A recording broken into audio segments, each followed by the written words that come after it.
David Spada is a successful attorney whose dream was to become a sports talk show host. Elliott Harris is a Chicago sports columnist who wanted to expand his media presence. In the next hour, they combine their talents and love of sports and women by interviewing former professional athletes and lovely ladies on sports and torts. But keeping the boys out of trouble isn't always easy, because when David and Elliott are together, they have more fun than should be legal.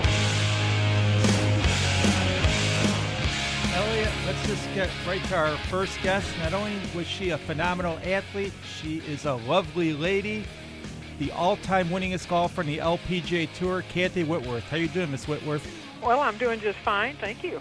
So you're not golfing today down there in Texas? Well, in fact, I did golf this morning. I got out there about 7:30, so it wasn't too hot. Okay. Now in Chicago, it's supposed to be triple digits today. Yeah, I know it. We're sending it right up your way. Thanks a lot. Sorry about that. That's okay. You know, I've been in Texas. I know what it's like in the summertime. Is it ever too hot to golf? Well, yeah. I mean, I have over my career, of course, played in some pretty hot times all over the country, but you just prepare for it. And you just know it's going to be that way, and do what you can to help yourself, and you just don't think about it. I just never thought about it, but it has been pretty warm. But I don't know if it gets too hot for golf. Can't say that. So what did you shoot today? Oh, well, it was around 80. If I break 80, I'm doing pretty good, but didn't putt too well today. So you should be back on tour. No, I don't think so. Oh, those girls are way too good, but it's fun to watch them. How did you get involved in golf? Well, it was sort of by accident. I grew up in a small town and in New Mexico, and they had a little 9-hole golf course there, but my parents didn't play, and some kids I played tennis with, their family belonged to the country club there, and they said, let's go play golf one year after school was out. I don't remember thinking it was too hot an idea, but I couldn't play tennis by myself. And my granddad played, but he had passed away before I started. He was about 2 or 3 years before I started to play, but for whatever reason, my grandmother kept his clubs, and so when they invited me to go play golf, I borrowed his clubs and old balls, and and it was a sight to see. But I loved it from the very instant, and I really don't. I know I did because I love to play tennis, but I don't remember playing tennis anymore. I just got hooked and made up for lost time. Were you good from the beginning? Oh no, I was terrible, and I played. Almost a year before I ever even played with anybody. I was just so embarrassed to play with anyone. But I was a good athlete. I have to say I had a lot of natural ability with sports, and so maybe I started playing a little better than maybe some. But I didn't have anything. I didn't have any way to gauge if I was good or bad or medium or whatever, because there really weren't any young players, men or women, or boys and girls. There just wasn't any like that when I grew up. So I couldn't compare myself to anybody, and so but I had help, and unfortunately for me, this gentleman, Hardy Loudermilk, came to jail as a head pro, and he knew Harvey Pinnock. And so when he watched me hit some and played some, he called Harvey and asked if it would be all right if he sent this young kid to see him, and he said okay. And so Mom and I drove to Austin, and so how lucky was that? Did you see his little red book or little green book? Well, I didn't. No, I didn't at the time. But as years went by and everything, and I told Harvey, I said, Harvey, because he never really wanted to write anything. He just was afraid people might misunderstand what he had to say, and so he was just really, really reluctant to do that. But anyway, we'd all tell him, Harvey, you can't leave us without writing this down. All his wonderful things that he told us. And so he said, I've got a little journal that I keep. And he said, Tinsley, his son, has access to it. I said, okay.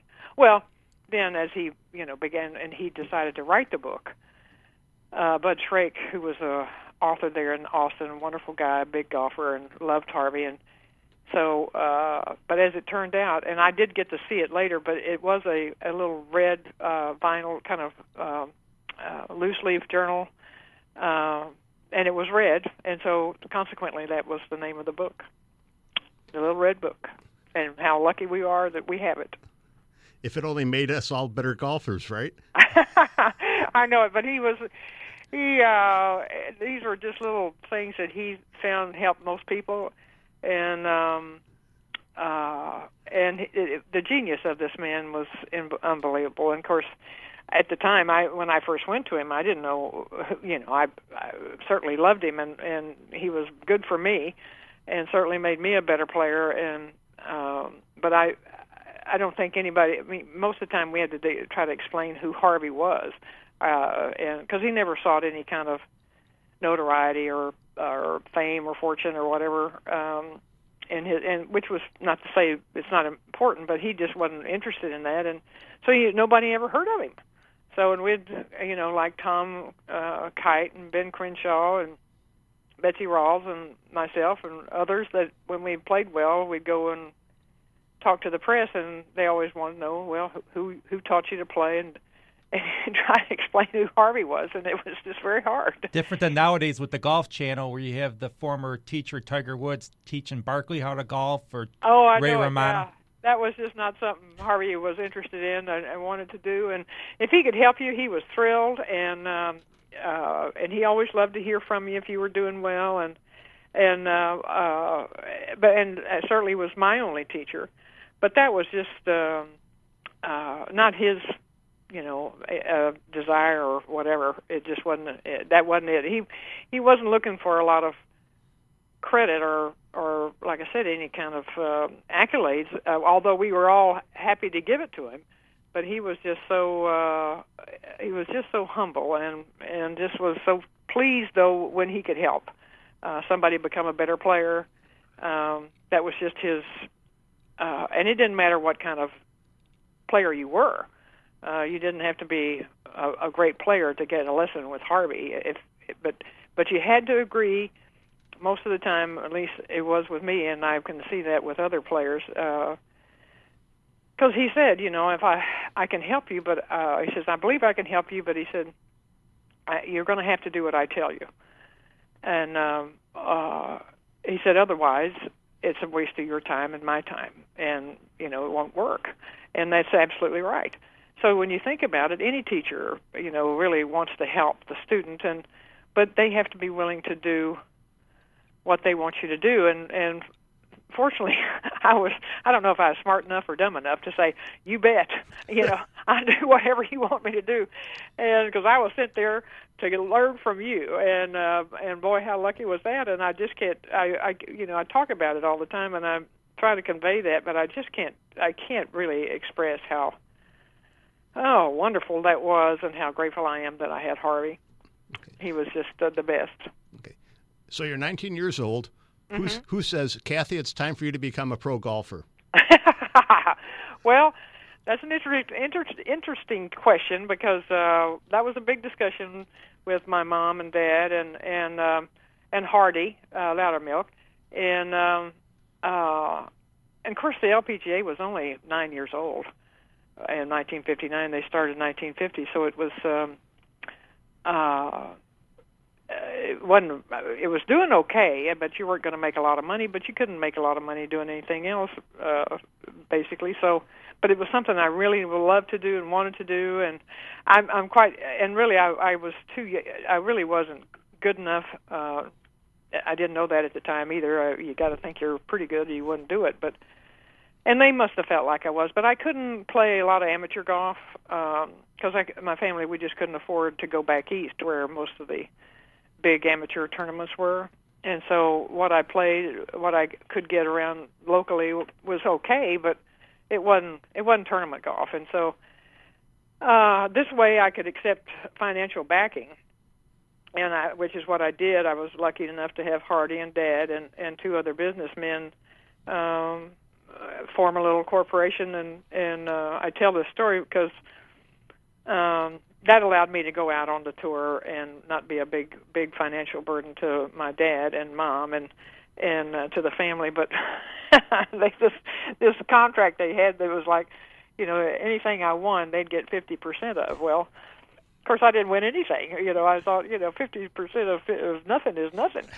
So, but anyway, they it was just a gesture, basically, that this way they could sort of write it off. But unfortunately, it wasn't all that expensive to play on the tour back in those early days. So, we stayed in a lot of private housing and drove. We never flew. Nobody flew back then. So it wasn't terribly high dollar, but it still was. Anyway, that was the great opportunity I was given. And as it turned out, I really learned how to play on the tour because I really struggled there at the beginning because I didn't know. I had no idea. So I had to learn how to, I just learned on the fly. And fortunately, there weren't that many players back then, like 30 or 35, so there was no cut. And so you might occasionally get paired with some of the better players, so you could learn watching them play, and so it was just a great experience. I loved my career. There were some down times, of course, but everybody has to learn through their mistakes and setbacks, but even those were, worth every bit of it. I can't tell you how much fun I had, and I just am so grateful that I had that opportunity. And then you won the Kelly Girls Open for your first tournament. I did, and really, I didn't really win that one. I teased and Sandra Haney. She three-putted the last hole. I wasn't too far off the lead, I guess, but I just remember playing really, really well the last day, and sat in the clubhouse while the rest of the players finished, and they all started falling away. And so Sandra three-putted the last hole to let me win my first tournament, and I told her, I said, and I thank you for it. But the second win was probably the most important. That was later that year, and I knew I was in contention with Mickey, and was able to play under that sort of pressure of being in the hunt, so to speak, and was able to execute the shots that I needed to finish the round, and then so that was a real confidence builder for me. Well, you won by 4 strokes, so it must have been a little more relaxing than the first one. Well, but I, in those days there was no leaderboard or scoreboard around the golf course. You just had to rely on word of mouth and gallery or your caddy, or somebody might tell you how you stood. And as it turned out, I won by 4, but I didn't know that at the time. I just knew that I had a chance to win, and I remember making a decision on the last hole because it was sort of a turning point for me, and it wasn't a real long hole. It was a par 4, but hit a good drive and had a 7-iron left to the hole, and the pin was tucked behind a trap. And I thought, well, and I was playing good, so I remember making that decision of going at the pin because I thought, well, this is do or die, and so I hit a shot right up there and birdied the hole. So that made me think that I could play, knowing that I had a chance to win.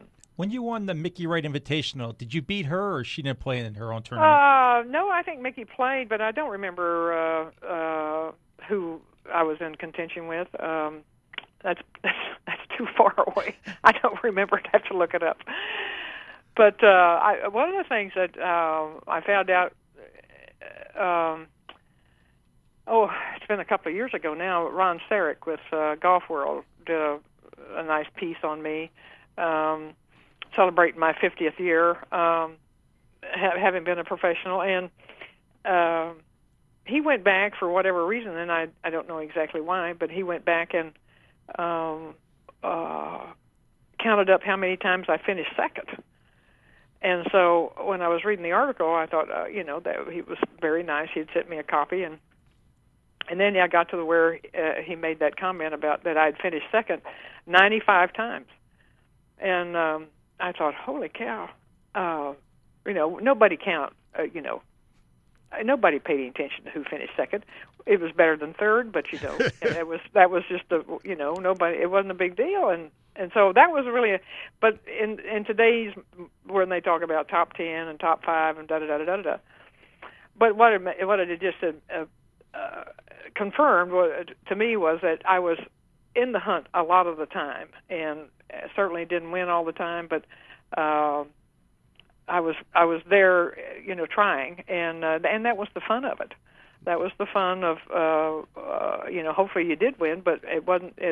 But you were there, in contention, and that was the enjoyment of playing competitive golf. And so, but I don't remember very few times who finished second, or when I won, who finished second. I mean, nobody paid any attention. It wasn't a big deal. So how do you assess today's LPGA? Well, I know they've had some struggles, and they're seem to be leveling out a little bit, I think. So, I'm not really privy to all. I can just go by as what I see or what I read, and it seems like they're beginning to get a few more tournaments, and hopefully they'll get a few more in the United States. What I don't get is these outfits they wear. It seems like it's a fashion show out there nowadays. It used to be you dress conservative on the golf course. Now it kind of looks like a Playboy spread at times. I know, and I'm not real.